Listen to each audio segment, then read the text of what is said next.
छत्तीसगढ़ में प्रधानमंत्री ने किया लोकसभा चुनाव का शंखनाद। पूरा देश कह रहा है फिर एक बार भ्रष्टाचार को लेकर विपक्ष पर प्रहार। मोदी ने कांग्रेस की लूट का लाइसेंस ही कैंसिल कर दिया। बस्तर में भी राम मंदिर की गूंज। बार अयोध्या में हमारे रामलला टेंट में नहीं बल्कि भव्य मंदिर में दर्शन देंगे। चरणदास महंत के लाठी वाले बयान पर भी पलटवार। लाठी से मोदी का सिर फोड़ने की धमकी दे रहे हैं। मोदी की धमकियों से डरने वाला है। लोकसभा चुनाव के ऐलान के बाद प्रधानमंत्री पहली बार छत्तीसगढ़ दौरे पर आए और जगदलपुर के छोटे आमामाल गांव से चुनाव में दिल फूंक दिया। प्रधानमंत्री ने छत्तीसगढ़ विधानसभा चुनाव का शंखनाद बस्तर से ही किया था। छत्तीसगढ़ का हर एक व्यक्ति एक ही बात कह रहा है। छत्तीसगढ़ कह रहा है आओ नहीं सहीबो, आओ नहीं सहीबो, बदल के रहीबो, बदल के रहीबो, आओ नहीं सहीबो, बदल के रहीबो।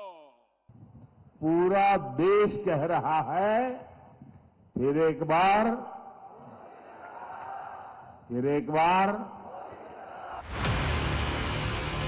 प्रधानमंत्री बनने के बाद छठवीं बार पीएम मोदी बस्तर पहुंचे थे। प्रधानमंत्री 2014 से पहले भी बस्तर में विकास को लेकर प्रधानमंत्री ने हुंकार भरी थी।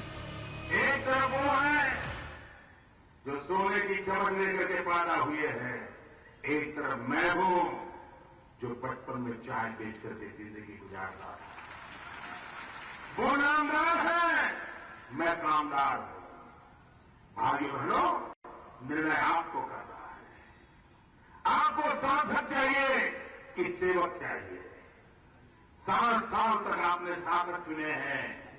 मैं आज आपसे प्रार्थना करने आया हूं 60 महीने के लिए एक सेवक को चुन करके देखिए।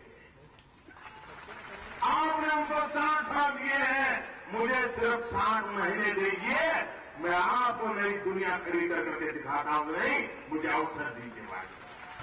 तब बीजेपी के प्रधानमंत्री पद के उम्मीदवार नरेंद्र मोदी ने बस्तर के लोगों से अपील की थी कि मुझे मौका दीजिए, मैं आपको नई दुनिया खड़ी करके दिखाऊंगा। मोदी लहर में बस्तर सीट पर बीजेपी की जीत हुई और मोदी ने जो वादा किया वो पूरा भी किया। प्रधानमंत्री बनने के बाद पीएम मोदी 9 मई 2015 को पहली बार दंतेवाड़ा पहुंचे और बस्तर के विकास के लिए 24,000 करोड़ की सौगात दी। शायद बस्तर के इतिहास में पहली बार हुआ होगा कि 1 घंटे के इस समारोह में 24,000 करोड़ रुपयों के पूंजी निवेश के साथ विकास की नई ऊंचाइयों को प्राप्त करने का निर्णय है। प्रधानमंत्री ने बस्तर की जनता से किए वादे को निभाया और अपने पहले दौरे में ही बस्तर को दिल खोलकर सौगात दी। इसके बाद प्रधानमंत्री 14 अप्रैल 2018 को बीजापुर पहुंचे और स्वास्थ्य, शिक्षा संबंधी कई परियोजनाओं की आधारशिला रखी। तेजी से फैसला लेकर विकास करने और अनेक जनहितकारी योजनाओं को सफलतापूर्वक लागू करके छत्तीसगढ़ सरकार ने नए कीर्तिमान स्थापित किए हैं। बस्तर और सरगुजा में विश्वविद्यालय, मेडिकल कॉलेज, इंजीनियरिंग कॉलेज सहित हर जिलों में स्कूल, कॉलेज तथा स्किल डेवलपमेंट की शानदार संस्थाएं संचालित होना इन अंचलों में नई क्रांति का माध्यम बन गया है। इसी साल छत्तीसगढ़ विधानसभा चुनाव से पहले 12 नवंबर 2018 को जगदलपुर में जनसभा को संबोधित किया। जय मां दंतेश्वरी, जय मां दंतेश्वरी।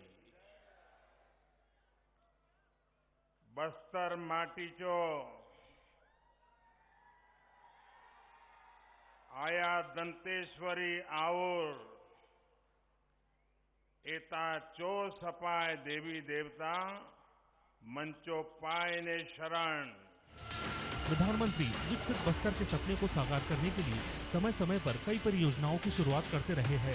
इसके बाद प्रधानमंत्री 3 अक्टूबर 2023 को जगदलपुर पहुंचे और 27,000 करोड़ की सौगात बस्तर को दी।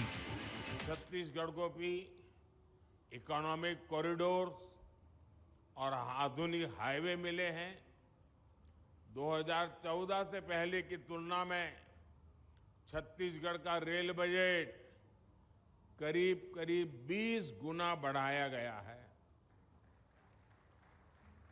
आज राज्य में रेलवे की कई बड़ी परियोजनाएं चल रही है।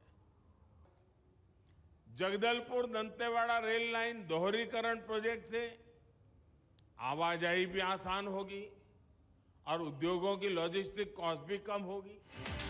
छत्तीसगढ़ विधानसभा चुनाव में प्रधानमंत्री ने 2 नवंबर 2023 को कांकेर में चुनावी रैली की। बताओ कक्का, कहाँ गया हमारा मक्का? और अब पीएम मोदी 6वीं बार बतौर प्रधानमंत्री बस्तर में थे। प्रधानमंत्री नरेंद्र मोदी छत्तीसगढ़ के बस्तर संभाग में पहुंचते ही एक और नया रिकॉर्ड अपने नाम कर लिया। दरअसल बतौर प्रधानमंत्री नरेंद्र मोदी सबसे अधिक बार बस्तर आने वाले प्रधानमंत्री बन गए। कई नए कीर्तिमान रचने वाले प्रधानमंत्री को देखने के लिए जगदलपुर के छोटे आमामाल गांव में जनसैलाब उमड़ पड़ा। जब प्रधानमंत्री चुनावी जनसभा करने बस्तर पहुंचे तो जाहिर तौर पर बस्तर के सभी वर्गों को साधने की कोशिश की गई। बीजेपी कार्यकर्ताओं की तरफ से अव्वल दर्जे की तैयारियों का प्रबंध था। कार्यकर्ताओं का हुजूम देखने लायक था। मुख्यमंत्री विष्णुदेव साय सहित बीजेपी के तमाम दिग्गज प्रधानमंत्री के इर्द गिर्द मंच पर मौजूद थे। प्रतीक चिन्ह से सम्मानित कर बस्तर की धरती पर नरेंद्र मोदी का स्वागत किया गया और फिर शुरू हुई प्रधानमंत्री की हुंकार। निशाने पर मुख्य तौर पर कांग्रेस, जहां प्रधानमंत्री के कांग्रेसी शासनकाल की धज्जियां उधड़ी थी। मुफ्त राशन योजना, आयुष्मान भारत योजना, राम मंदिर जैसे विषयों का जिक्र करते हुए प्रधानमंत्री ने बीजेपी के कार्यों को गिनवाया और बड़े बुलंद अंदाज में बीजेपी के लिए वोट की अपील की। हजारों की संख्या में लोगों का हुजूम और एक विशाल जनसभा में तमाम जनता को बीजेपी के लिए मतदान का आह्वान साफ तौर पर दर्शाता है कि बीजेपी की मेगा प्लानिंग कितनी बड़ी है।